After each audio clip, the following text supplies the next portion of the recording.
Jaya Dvaita Chandra Jaya Gaura Bhakta Vrinda.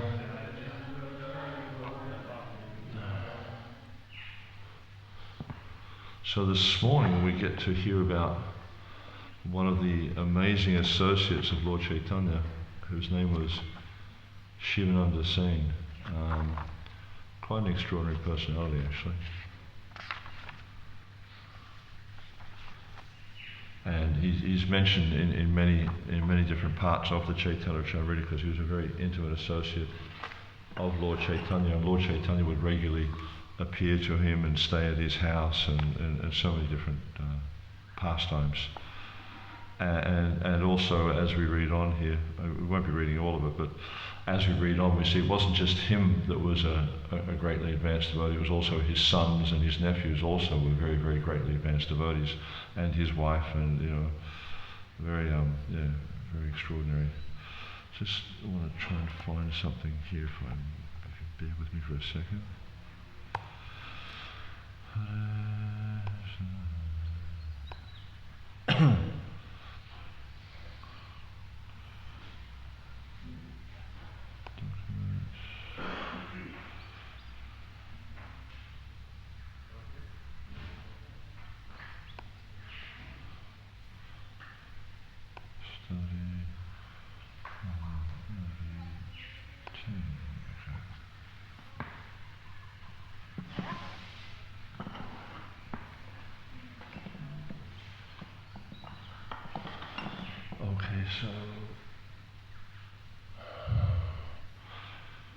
Shivananda Sena Prabhu Britya Antaranga.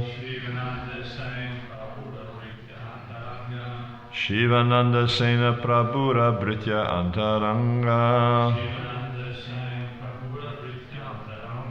Prabhu Stani Yaiti Sabe Layena Yandra Sangha. Prabhu Stani Yaite Sabe Layene Yandra Sangha. Shivananda Sena Prabhu Britya Antaranga. Prabhu Stani Yaite Sabe Layene Yandra Sangha. Shivananda Sena Prabhu Britya Antaranga. Prabhu Stani Yaite Sabe Layena Yandra Sangha. Shivananda Sena, of the name Shivananda Sena. Prabhura, of the Lord.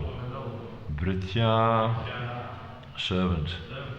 Antaranga, very confidential. So Antaranga means like internal. Prabhustane, in Jagannath Puri, where the Lord was staying. Yaite, while going. Sabe, all. Layena, took. Yandra, whose. Sangha, shelter. Translation. Shivananda Sena, the 24th branch of the tree, was an extremely confidential servant of Lord Chaitanya Mahaprabhu. Everyone who went to Jagannath Puri to visit Lord Chaitanya took shelter and guidance from Shivananda Sena. Responsively, please. Shivananda Sena, the 24th branch of the tree, was an extremely confidential servant of Lord Chaitanya Mahaprabhu. Everyone who went to Jagannath Puri to visit Lord Chaitanya took shelter and guidance from Shivananda Sen. Prativashi Prabhu Gana Sangete Laiya Nila Chali Chalena Pati Palana Kariya. Every year he took a party of devotees from Bengal to Jagannath Puri to visit Lord Chaitanya. He maintained the entire party as they journeyed on the road. So I'll just give a little bit of background on these two verses. Shivananda Sen, originally he came from a village called Kumarhata, which my understanding is that is in Bangladesh, but then later he moved to Navadvip. And each year the devotees would journey from Navadvip to Puri to meet Lord Chaitanya, and then to participate in the festivals around the Rath Yatra, Snan Yatra, Rath Yatra, and Mundicha Marja, etc. And then they'd stay for some time after that, then they'd journey back to West Bengal. So it's not like now, you can get on a train and you can go overnight, or you can get on a plane and you go there in half an hour. It's a very short flight from Bengal to, from Calcutta to Bhubaneswar, very short flight. They walked, and it's not quite the same as it is now. Like, there was like every kind of, I guess like little kingdom or fiefdom. They had borders and they had taxmen and all this sort of stuff, so it's very complicated. And there were no roads or highways or anything like that. There was all just footpaths. And so they walked from West Bengal to Jagannath Puri. It's a little bit like walking from Brisbane to Sydney. Similar kind of distance. And Shivananda Sen, he knew all the roads. He knew all the footpaths. So he knew how to get there. But also he was well-to-do, and he had a wonderful service attitude. So he would travel from. He would actually lead the party. Advaita Acharya was there, Nityananda Prabhu was there, many great, advanced personalities, and of course Nityananda, the Supreme Personality of Godhead himself, were there. But he would take care of the party, and he would see to their lodging, he would see to their food, he would make sure that they got on the right path, and any health issues he would take care of. And also he would deal with all the tolls, because every border they crossed, not just state border, but every like regional area they crossed from one place to the next, there was a toll to pay. And sometimes they would cross into Muslim areas, and there was certain complications to deal with there. So he would take care of all of that. And if you read the Chaitanya Charitamrita, there's many descriptions of the different times that they took these journeys. One time, for instance, they when Mahaprabhu went to, a few times he tried to go to Vrindavan. One time he actually did go to Vrindavan. And then when he returned to Puri, then Swarup Damodar Goswami, who was Mahaprabhu's secretary, a very, very intimate servant of Sri Chaitanya Mahaprabhu, he sent message to the devotees in West Bengal, Mahaprabhu has returned. So, come to Puri. And so then Shivananda Sen, Advaita Acharya, and Nityananda, they all gathered together. And all the devotees, the wives of all the great, Acharya Ratna and his wife, and all these great personalities, they gathered together, and they set out to go to Puri to visit Lord Chaitanya, because this is a great occasion. For us, I guess, at least for me, it's a little bit difficult to consider, what it would be like to meet the Supreme Personality of Godhead. But for them, they had direct experience of the nature of the Supreme Personality of Godhead, and most of them understood who he was.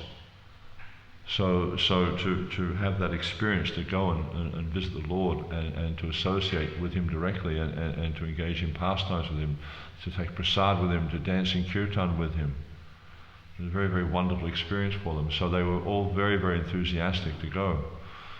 And so then Shivananda Sen, he organized all this, and they set out. And then on the way, this happened, as I mentioned, just after Mahaprabhu got back from Vrindavan, this dog started to follow them. And so Shivananda Sen had this mood of this really, dynamic, positive service attitude, where anyone who wanted to be part of this party, he would take care of them. So this dog started to follow the Sankirtan party. So he took care of the dog also, just a street dog. And at one point, he would make sure that the dog was fed. He'd make sure the dog had a place to stay. Everything, just like he would with all the Vaishnavas. And at one point, they got to this river, and they had to cross over a river. And the boatman said, "Dog can't get on the boat," which is quite common. Although you do see in Navadvip, it's quite interesting when you go from Mayapur to Navadvip. There's a boat that goes across the river there. And, every half hour they're going across. And it's not uncommon to see boats come running down, jump on the boat, get across the, go across the Ganga to Navadvipa, and then do whatever they're coming. Then they come back later in the day. Quite an interesting place, India. Anyhow, so the boatman wouldn't let the dog on the boat, and then so Shivananda Sain said, "Look, how much? I'll give you more money." So he gave him actually a lot more money for the dog than he would, I think, 80 times the amount that he would for a person to go across the boat. And then so they were traveling, and they got to a toll, and then the devotees went ahead. Shivananda Sain got tangled up with the toll, little complications there, and so usually Shivananda Sain's servant would take care of the dog, but his servant forgot to feed the dog. So then the dog he was hungry, naturally, so he just kept going, and he went to Puri. And there he met Lord Caitanya and got the shelter of Lord Caitanya. And Lord Caitanya was feeding him coconut pulp, the white from the inside of the coconut. He's throwing him the coconut pulp and saying, "Chant Krishna, chant Rama." And the dog was chanting Krishna and Rama. And then Shivananda Sain was feeling very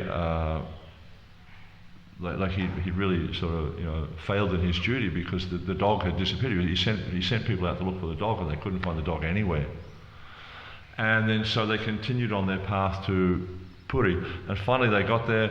He took bath, went and took darshan of Jagannath, took prasad, and then went to see Mahaprabhu. And then when they arrived there to see Mahaprabhu, the dog was there. And Mahaprabhu was throwing the dog the coconut pulp and encouraging the dog to chant the holy names of the Lord, and the dog was chanting. And Shivananda Sain, he felt that like he committed an offense to the dog, so he offered his obeisance to the dog, begging the dog to forgive him for neglecting him. So we can see, not affected at all by external identification. He's seeing the jiva there and feeling, I have neglected this jiva, therefore I've offended him. So he was begging forgiveness. So very, very greatly advanced devotee of the Lord, Shivananda Sain. And there's many other pastimes. I mean, too short a time to tell you the pastimes, the different pastimes of Shivananda Sain that are recorded here in the Caitanya Charitamrita. But I will touch on two of them. But first I'll read the next. I'm going to take I hope you don't mind Krishna Kirtan. I'm going to take the liberty of reading a few verses because they're all the same. So this is verse 56. Bhakte kripa karena prabhu etina swarupe sakshara vesha ara avibhava rupe. Lord Sri Chaitanya Mahaprabhu bestows his causeless mercy upon his devotees in three features: his own direct appearance, sakshat, his prowess within someone he empowers, avesha, and his manifestation, avibhava. So there's a short purport here. The sakshat feature of Sri Chaitanya Mahaprabhu is his personal presence. Avesha refers to an invested power. Can anyone think of an Avesh incarnation? There's many that are listed in the scriptures. Can anyone think of a Narada Muni, Shaktavesh? Anyone else? Jesus Christ was an Avesh. Prabhupada has said that, yes, that Jesus Christ was a Shaktavesh. Pritu? Yeah, who else? Parashuram. Yeah, so there's actually many Shaktavesh. Also, there's two forms of Anantasesh. So one form of Anantasesh, the form of Anantasesh that participates in Krishna's pastimes and serves Krishna as the Supreme Personality of Servant of Godhead, that's Balaram. But the form of Anantasesh that holds all the universes on his head, that's a Shaktavesh incarnation. So very, very powerful. And sometimes it seems that these Shaktaveshas are incarnations of like partial expansion of the Lord, but they've been invested with a particular power. And sometimes these Shaktavesh are actually jivas that have been invested with a particular power. And of course, you can research this in the Caitanya Charitamrita, and Srila Prabhupada describes this in many different ways, in many different places, about the Shaktavesh. And we'll discuss it a little bit, but not too much.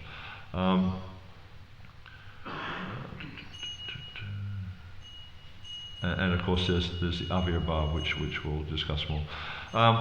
It says, Avesh refers to invested power like that invested in Nakula Brahmacari. So Nakula Brahmacari is a very, very pure devotee. We'll talk about this pastime in more detail soon. Avirbhav is a manifestation of the Lord that appears even though he is personally not present. For example, Sri Sachimata offered foodstuffs at home to Sri Chaitanya Mahaprabhu, although he was far away in Jagannath Puri, and when she opened her eyes after offering the foodstuffs, she saw that they had actually been eaten by Sri Chaitanya Mahaprabhu.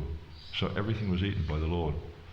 Similarly, Srivas Thakur performed Sankirtan, and everyone felt the presence of Sri Chaitanya Mahaprabhu, even in his absence. This is another example of Avirbhava. So Avirbhav, it can mean manifestation, it can mean appearance. There's different meanings for the word Avirbhav. I wrote a few of them down here, just to give you an idea of what we're talking about. So it means appearance and manifest. It's like a manifestation of the Lord that appears even though the Lord is not physically present. And there's a few times, there's actually 4 places that Mahaprabhu would manifest as an Avirbhav, as being described here. Whenever Sachimata would cook and offer to Lord Chaitanya, he would appear there and eat the offerings. Also, it's described that whenever Lord Nityananda danced, whenever he was dancing in Kirtan, that Lord Chaitanya would appear there. Also, when there was the chanting, the Kirtan at the house of Srivas Thakur, Mahaprabhu would also appear there. And then also, I think the other one was whenever Raghava Pandit, he'd always appear in the house of Raghava Pandit. And we also see there's other manifestations which were Avirbhav appearances, like the Chip Rice Festival, the Panihati Chididai Utsav. So we see how Mahaprabhu actually appeared there, even though he wasn't personally present. He actually appeared there because of the love and the sentiment of Raghunath Das Goswami, how he was very, very deeply immersed in his loving relationship with Lord Chaitanya.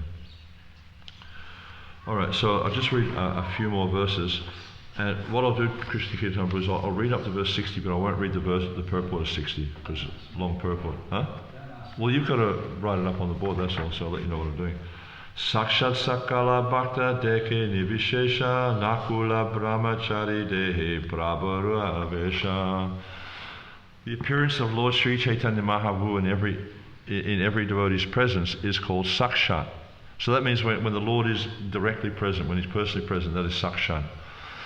His appearance in Nakula Brahmacari is a symptom of a special prowess. As a symptom of special prowess is an example of Avesha. So I'll just narrate this story. It's a really interesting story. Nakula Brahmacari was a very, very pure devotee, pure unalloyed devotee of Krishna. And the word got around that Sri Chaitanya Mahaprabhu had entered into him, and he was manifesting in Nakula Brahmacari. And it was seen that he was dancing, and actually it's recorded here in chapter 2 of the Adi-lila. And it's seen how he was dancing in ecstasy. He was manifesting various ecstatic symptoms. I'll just briefly go over some of the symptoms that were being manifest by Nakula Brahmacari, just to give you an idea. Sri Chaitanya Mahaprabhu delivered almost all the fallen souls by directly meeting them. He delivered others by entering the body of Nakula Brahmacari. I think it's about 16. Yeah, 16 onwards.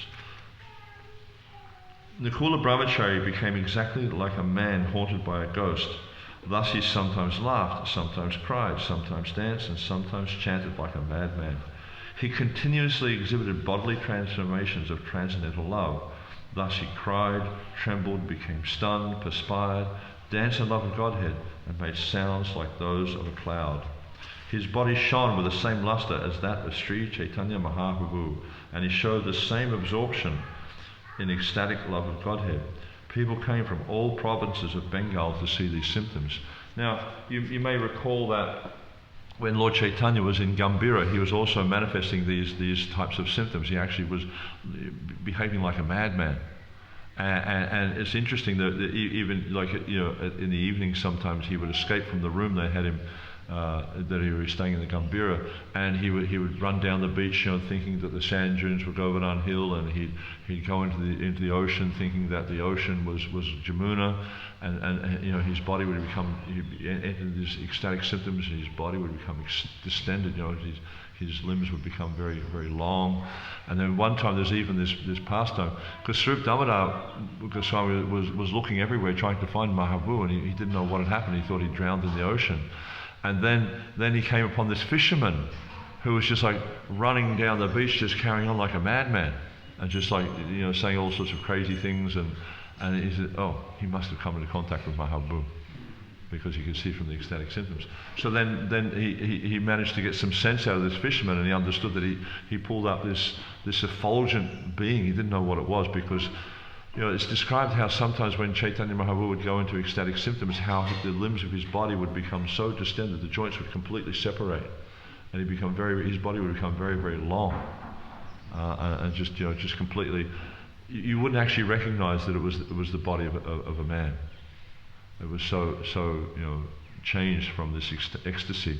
But anyhow, the fisherman described how he pulled up this strange being in his net, and he didn't know what it was, and then he touched this being, and he went into this like madness. He thought it was some madness. He was just running down the beaches, all these kinds of things. And then so Swarup Damodar Goswami could understand that this was Chaitanya Mahaprabhu, so he found out where he was and went and got him. So then we see that Nakula Brahmacari wasn't manifesting that deep ecstatic symptom where his body was becoming distended, but in many of the manifestations he was exhibiting as Chaitanya Mahaprabhu. And then Shivananda Sain, this is another lovely story about Shivananda Sain. Shivananda Sain heard about this, and he was a little bit doubtful, And it's, doubt is a function of intelligence. You don't just accept everything on face value. You need to have verifiable evidence. You need to have statements from Guru, Sadhu, and Shastra to understand these things. And we see that so often. There'll be people claiming to be incarnations of Godhead. Prabhupada would say sometimes in India there's an incarnation of Godhead on every street corner. And, I've seen this. I remember one time I went to Kumbh Mela. It's like an amazing place to go. And there was this fellow there, and he was dressed up as an incarnation of Hanuman. Right? He looking a little bit like a monkey, and he had his arm up in the air. This is his austerity, but it looked like through his arm there was a sword sticking through his arm. It really looked like it. And then I had a closer look, and I could see actually there was some kind of plastic or something wrapped around, and there was this painted blood. It was just red paint, So he was pretending to be this incarnation of Kanna, but actually he was just a cheater. And he had his little begging bowl out there, and he wanted people to give him donations. That's all he was doing. And you see this sort of thing all the time in India, like people dressing up as Krishna or whatever, just to try and get some money. But there was even one guy in Vrindavan. What's his name? Pagal Baba. And I remember the first time I went to Vrindavan, we were going Prikram, and then the devotee who was leading the Prikram was talking about how this Pagal Baba was supposed to be, a great personality incarnation of this thing, that thing. And Tamal Krishna Maharaj, he says that's not what Prabhupada said. He said Pagal just means he's mad. So, Prabhupada wasn't very impressed by these types of persons. So anyhow, there needs to be symptoms. So we see that, verifiable and understandable symptoms that are determined in the scriptures. So Shivananda Sain was a little bit doubtful, so he thought, what I'll do is I'll go there and I'll test it. I'll test him out. So his way of testing, it wasn't offensive or confronting or anything like that, is I'll sit at some distance, and if he calls me, and if he understands the mantra I'm chanting, the secret mantra I'm chanting, then I'll know that this is true, what's going on is true.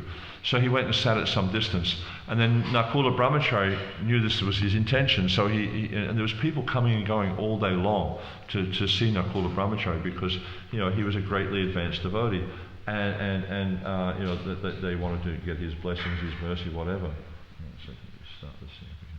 And so he sent people to look for Shivananda, and they didn't know where he was or what he looked like, so they're calling out, is Shivananda Sain there? Is Shivananda Sain there? Nakula Brahmacari wants to see you. So then Shivananda Sen immediately went to see Nakula Brahmacari and sat near him. And then Nakula Brahmacari says, Shivananda, I can understand the doubts in your mind. But I also, he said, you should give up these doubts because I know also the mantra you're chanting. He said, you're chanting the Gaura Gopal mantra. And Gaura Gopal mantra, there's two mantras that can be understood with the Gaura Gopal mantra. Gaura Gopal mantra can mean Gauranga, 4 syllables. Or it can also mean Radha Krishna. So it can mean that there's 4 syllables. It's a 4-syllable mantra. So when Nakula Brahmacari said this to Shivananda Sen, he can understand actually, yes, Mahaprabhu has entered into him, and he's got this avesh, or this power. Avesh means avesh has different meanings. So like Vesha, for instance, like this is Vesha. Cloth can mean Vesha, or can mean covering. It can also mean a disguise. So Avesh, because when you add the A, it's the opposite. It means rather than being external, it's internal. So it means the Lord has entered into. Or it means also, it can mean, it means like enter, it can mean empower, it can also mean ecstasy. Now this word in particular, Prabhupada, when this word comes up, Prabhupada refers to a verse from the 7th chapter of the Adi-lila, verse 11, which is, I've forgotten the first line. Do you know that verse? Anyway, the last line is Krishna Shakti Vinanahi Tara Pravatan. Essentially what it's saying is like that Kali Radama Krishna Nama Sankirtana. Krishna Shakti Vinanahi Tara Pravatan. That this chanting of the Hare Krishna Mahamantra, this is the Yuga Dharma. This Nama Sankirtana is the Yuga Dharma. But only one who's empowered by Krishna can spread the holy name. Now, it doesn't necessarily mean they're an Avesh incarnation. It could mean, as I remember having this conversation with Bhanu Swami, he said it could also mean a vibhuti. It means they have a special power of Krishna.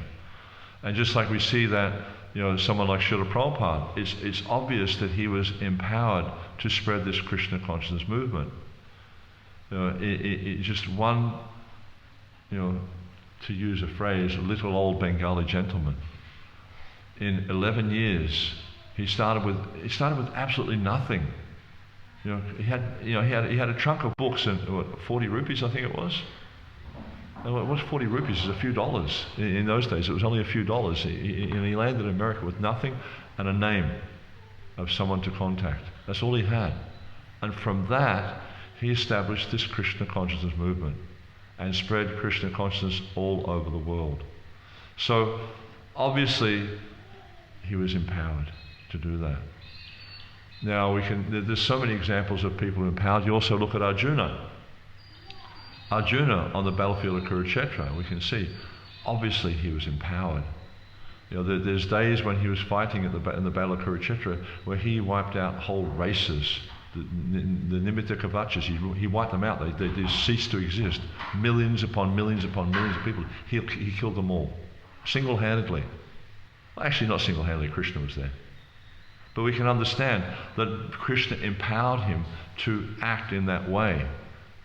And we see that after Krishna had left the planet, and then when he was traveling from Dwarka back to Vrindavan, because he was meant to be taking the wives of Krishna to Braj, that he was attacked by some cowherd men. And they captured all the women. He couldn't fight them because he understood he was without Krishna. So without Krishna, he felt completely powerless.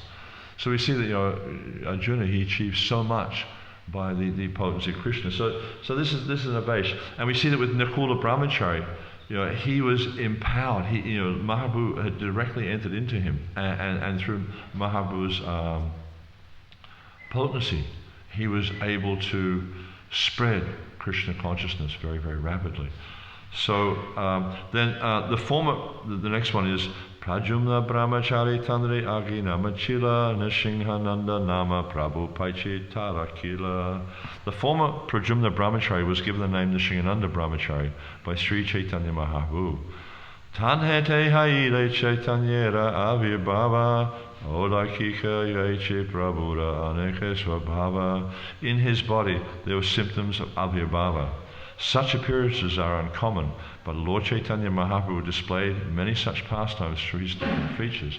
Now, the story with Nrsimha Brahmacari is also a very interesting story. One year, Srikant and Sri Ballabha were the nephews of Shivananda Sain. They were also understood, and we go down a few verses from here, you'll see how there are also mentions of branches of the tree. They were also greatly advanced devotees. And one year, Srikant Sain, he went to Puri to visit Chaitanya Mahaprabhu. And Mahaprabhu said, when he was about to, he stayed with Mahaprabhu for a month or so. And when he was about to return to West Bengal, he said, please tell all the devotees not to come to Puri this year. I'm actually going to go to West Bengal and visit them. And I will take prasad in the house of Shivananda Sain. And also Jagadananda. He said Jagadananda will cook for me and things like, I can't remember all the detail, but things like that he was saying. And then, so he went back and he told the devotees, he said, I'll come in the month of Posha. Posha means December, January, usually. And in January there's the Posha Nakchatra, there's a festival there called Posha Abhishek, which means literally to bathe the deity with nourishing ingredients such as ghee and yogurt and things like that. But in ISKCON that's become a little bit corrupted, and now it's become Pushpa Abhishek. So instead of using ghee and yogurt and stuff, we use flowers, which is nice. Looks quite nice. And Prabhupada liked it. They did it in Seattle one time. Prabhupada really liked it. And so he went back there and he told the devotees that Mahaprabhu was going to come, so don't go to Puri. So then they were really happy to hear this. And so when the month of Posha came, then Shivananda Sain made all the arrangements. He got all the Bolga together, and he was waiting every day, and he was like waiting. Is Mahaprabhu coming? Nothing happened. And every day he's like that. He's waiting. He's preparing. He's getting all the Bolga ready for Mahaprabhu to come. Nothing happened. The whole month passed and nothing had happened. And then Shivananda Sain and Jagadananda were feeling very morose. And Nrsimha Brahmacari just happened to come there, and he saw that they offered him a seat and water and things like that, and he sat down and said, why are you looking so despondent? And they explained. And then Nrsimha said, don't worry, 3 days from now I will bring Chaitanya Mahaprabhu here to your home. So he went and he sat down and meditated for 2 days. On the second day he said to Shivananda, he said, Mahaprabhu is already in Panihati. So Panihati is not very far from Mayapur, it's quite close. And tomorrow he'll be in your house. So you should make arrangements, you should bring all the Bolga and stuff, and they'll start to cook. And so he started to cook. And he cooked this huge feast for Chaitanya Mahaprabhu. And he he cooked 3 separate plates. He cooked a plate for Chaitanya Mahaprabhu, he prepared a plate for Chaitanya Mahaprabhu, a plate for Jagannath, and a plate for Nrsimhadev. And then Chaitanya Mahaprabhu, he came there in this avirbhav form, and he ate everything, all 3 plates. And then the Nrsimhadev saying, hey my lord, but I can understand, okay, you're directly Jagannath, but what about the Nrsimhadev? You're eating his plate too. Why don't you leave something for him? And so Mahaprabhu ate everything, and then so he asked Shivananda Sain to bring some more Bolga because he wanted to cook again for Nrsimhadev, because Nrsimhadev didn't eat, so he did that. And then like Shivananda wasn't completely convinced. It doesn't say that, but it's obvious he wasn't completely convinced, because when he was in Puri the next year, Mahaprabhu started to glorify Nrsimhadev and talk about his wonderful qualities. And then he said, when I visited your house in the month of Posha last year, and I ate the cooking of Nrsimha Brahmacari, he said, I have never eaten such fine foods. This is the best I've ever had, And so he can understand that how Sri Chaitanya Mahaprabhu had appeared there in this avirbhav form to eat the cooking of Nrsimha Brahmacari because of his purity. And we see there's so many amazing pastimes that happen, that because of the purity of the devotee, how Krishna interacts with them directly. There's a nice story, especially in relation to deities. There's many wonderful stories how the deity interacts with the devotee directly. There's a story of how Sakshi Gopal walked from one side of India to the other because of the purity of that young Brahmin. Also we see with Raghunandan Thakur how the deity got down off the altar and ate everything on the plate because of his purity. There's so many amazing stories like that. How Krishna, impelled by the purity of his devotee, acts. So this is what was happening here, is because of the purity of Nrsimha Brahmacari that Lord Chaitanya was impelled to act. And I won't read this purport also just because of the time. But and then in verse 60 it says, Srila Sivananda Sain experienced the three features, Sakshat, Avesh and Avirbhav. Later I will vividly describe this transcendently blissful subject. And this is described in the second chapter of the Adi-lila. Now, I just wanted to go over that briefly. So I guess tomorrow you could put 59 on the board because I haven't read that purport. So Adi-lila gives a very detailed description of the Avirbhav and the Avesh. So the Avesh is the story, as I mentioned before, with Nakula Brahmacari. The Avesh basically means a empowerment or a form or a Shakti of Krishna enters into that person and enables them to achieve extraordinary things. Just like we see with as I was mentioning with Nakula Brahmacari, people were just coming to him and being turned to Krishna consciousness just by his association. So he was empowered by the Lord to spread Krishna consciousness. And then, so in verses basically from 16 to 32 in the Adi-lila, it describes Nakula Brahmacari as an Avesh. And then in verses 33 to 83, it describes Nrsimhananda as a Avirbhav. Yeah? And as I was saying before, there are four places where Mahaprabhu appears, with the household temple of Sachi, the places where Nityananda Prabhu danced, in the house of Srivas Pandit during Nam Sankirtan, and also in the house of Raghava Pandit. And he appeared there because of the love of the pure love of those devotees attracted him. That's what impelled him. He came there because of their pure love. Then I'll just read some verses from verse 79 from, just to give you a little bit more clarity on this. Verse 79 from the second chapter. In this way, Sri Chaitanya Mahaprabhu used to eat at the temple of Sachimata every day, and also visit the house of Srivas Thakur when Kirtan was performed. Similarly, he was always present when Nityananda Prabhu danced, and he regularly appeared at the house of Raghava Pandit. Lord Gaurasundar is greatly influenced by the love of his devotees.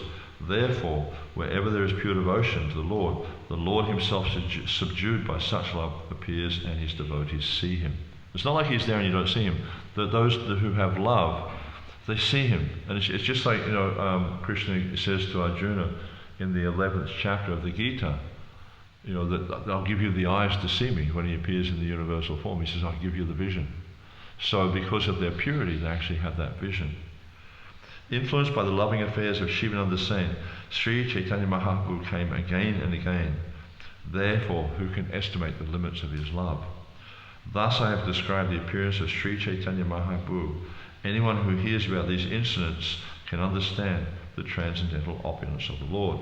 Now, okay, so Lord Chaitanya is appearing, but I guess the real thing to understand is, why is he appearing in these different features as this, obviously the Sakshat, the Avesh and the Avirbhav. Why does he appear in these different ways? So in this chapter of Adi-lila, it describes very clearly why Chaitanya Mahaprabhu appears. So I'll just read the translations.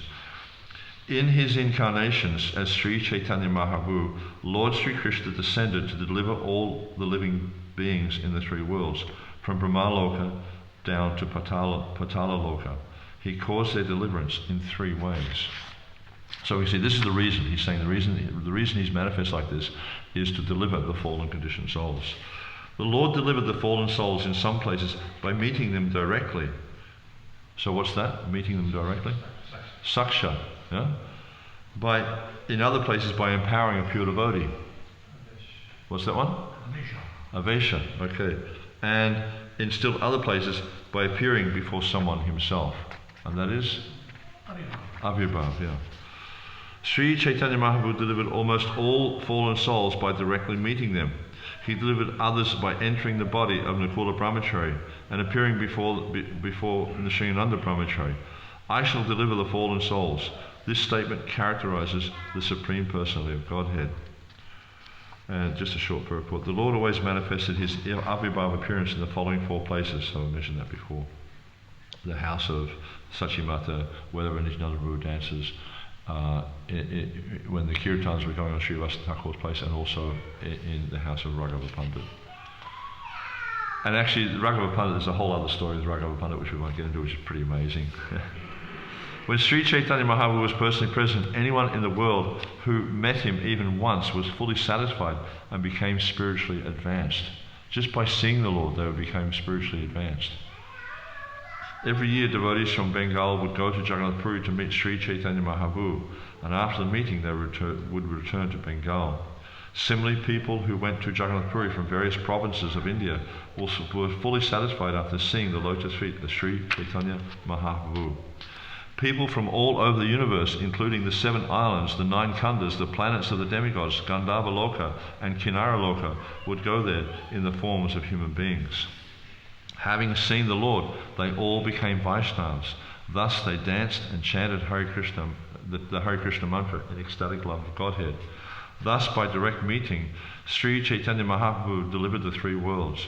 Some people, however, could not go and were entangled in material activities. To deliver people in regions throughout the universe who could not meet him, Sri Chaitanya Mahaprabhu personally entered the bodies of pure devotees. So we see how, like so many people were coming to see the Lord, but for those who couldn't, his compassion, his mercy was so great that he would enter into the bodies of others to enable them this mercy of coming into contact with the Krishna consciousness movement.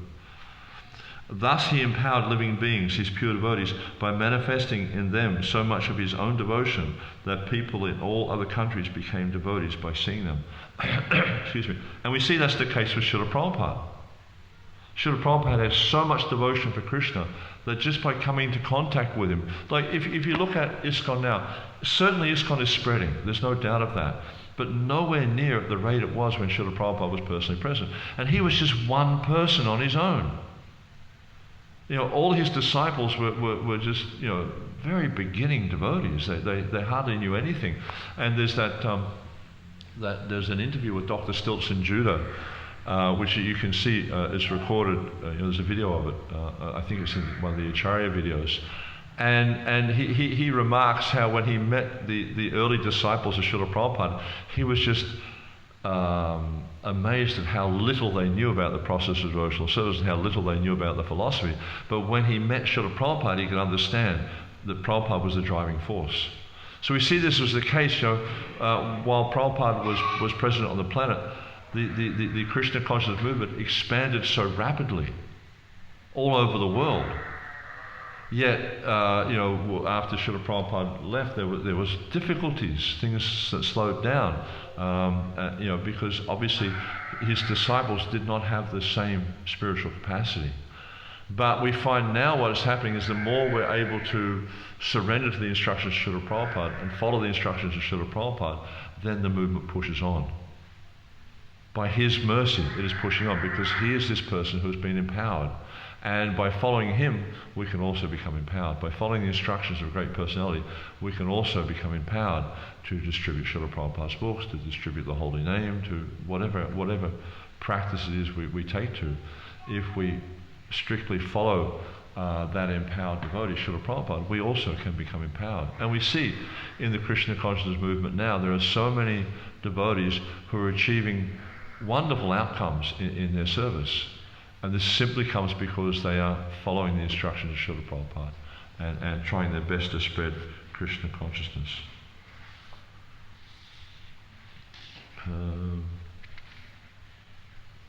In this way, Sri Chaitanya Mahaprabhu delivered the entire 3 worlds, not only by his personal presence, but also by empowering others.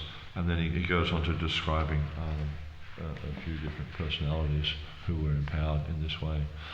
Okay, that's about all I have to say. Any questions or comments at all?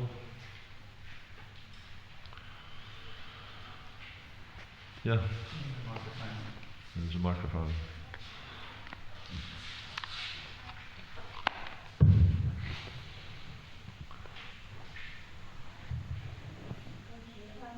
I was just wondering, like in the spiritual world, the past times where Krishna is with the cowherd boys, and all the cowherd boys feel like Krishna is looking only at them. And I was wondering, like, is it the same? Is it by a certain name? Like, what is that called? That don't know how to word it. Is it the same thing as what happens in Caitanya-lila, as what happens in the spiritual world? Yeah, I don't know if it's exactly like what's being described here, because we do see that. I mean, Krishna, when even Mahaprabhu, when he was manifesting pastimes, for instance, when they had Rath Yatra one year, and there was 9 parties, was it? I think 9 parties at different places throughout the kirtan, throughout the procession, and each party they considered that Mahaprabhu was dancing directly present. So that also may be an Avirbhav manifestation. I'm not sure. Also, we see in Krishna's pastimes, this is described in the 10th canto, when Krishna was dancing the rasa dance, that he manifested himself in such a way that he was between each gopi. I think that was more like sakshat, that was directly him. So it's similar for sure. And then also we see another interesting point that's described in the Brihat Bhagavatamrita is that Krishna has a unique feature for every living entity. So he interacts with us personally in a specific manner. So I think really the lesson we can learn from this is Krishna is unlimited, and he can unlimitedly interact with unlimited living entities without being confused or overtaxed or anything like that. There's no limit to what Krishna can do, and there's no limit to how he can interact with us, and there's no limit to the amount of living entities he can interact with. So I'm not sure if that's really addressing your question. Yeah, no, that's great. Thank you so much. Anything else? Can I just ask one last thing? Yeah. What's the gurus of this movement who come after Srila Prabhupada? Could you say that they have Adi-lila, like they are? Sorry? Would you say that they have like Adi-lila, the gurus that have come after Srila Prabhupada? I mean, I can't say about any individual living entity because I'm not that advanced myself, but I can understand that if we follow the instructions of the spiritual master, if we follow the instructions of the Acharya, if we follow the teachings of Krishna as they're given in the Bhagavad Gita, Bhagavatam, Chaitanya, Caritamrita, etc., then we can become empowered. Any jiva can become empowered. This is the point that Prabhupada makes. He quotes that verse, Krishna Shakti Vidinahe Tara Prabhutan, many, many times. And he makes the same point that, if one is pure, if you have no personal motivation, if you become pure, then Krishna can, it doesn't say he will, but he can empower. So it's the same for any personality in this movement who is pure in their motivation, who is pure in their practice of bhakti, then Krishna can act through them and will act through them. And we see, because we see that, throughout the years, like various devotees of, not just ISKCON, but prior to ISKCON, various devotees have achieved extraordinary things. And we can understand that this is because Krishna has empowered them in some way. Either he's entered into them directly, he's empowered them, there's some Shakti there, whatever it is, somehow or other he's empowered them. I mean, I don't want to get into this guru's a vibhuti or this guru's an ovation. This, we don't want to become like how can I say this respectfully? We don't want to become a movement where we become like fanatically or caught up in this like personality cult. It's not about that. The process is what is great. and we become great by strictly following the process. It's coming from the process of bhakti. So when we see, if you read about, like in this chapter here, this chapter 10, it's talking about the tree of Caitanya Mahaprabhu. So the real point that's being made about all these devotees is how they applied themselves to the process of bhakti, and therefore they became glorious, because the process is glorious. It's just like, I'll give you an example. It's like when the son is protected by the father. Even a little child, he's as good as the father. He has all that protection, so he has all the strength of the father. But if he tries to do things on his own, what can he do? But as long as he's protected by the father, so as long as he places himself under the shelter of the father, then the son has that capacity. So it's the same for us. As long as we place ourselves under the protection of Krishna, and that doesn't just mean we chant Hare Krishna, we come and take Krishna Prasad, we come to the temple. It means we place ourselves fully under the protection of Krishna. Then we have the same capacity. We can do so many things because we're protected by Krishna.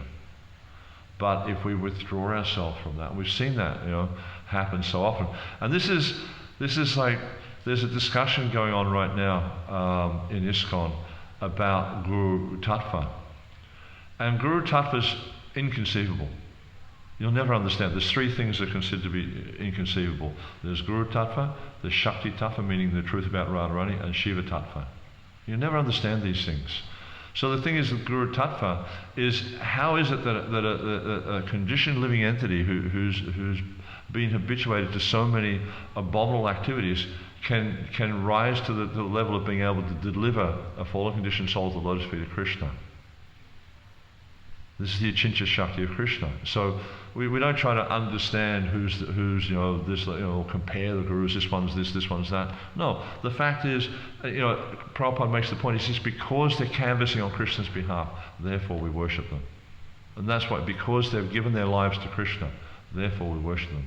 Not because, these other things. These things are actually very detrimental. We don't get into this like personality cult. It's very, very detrimental, and it's caused so many divisions within the society. If someone is canvassing on Krishna's behalf, if someone's giving their life to Krishna, that's glorious.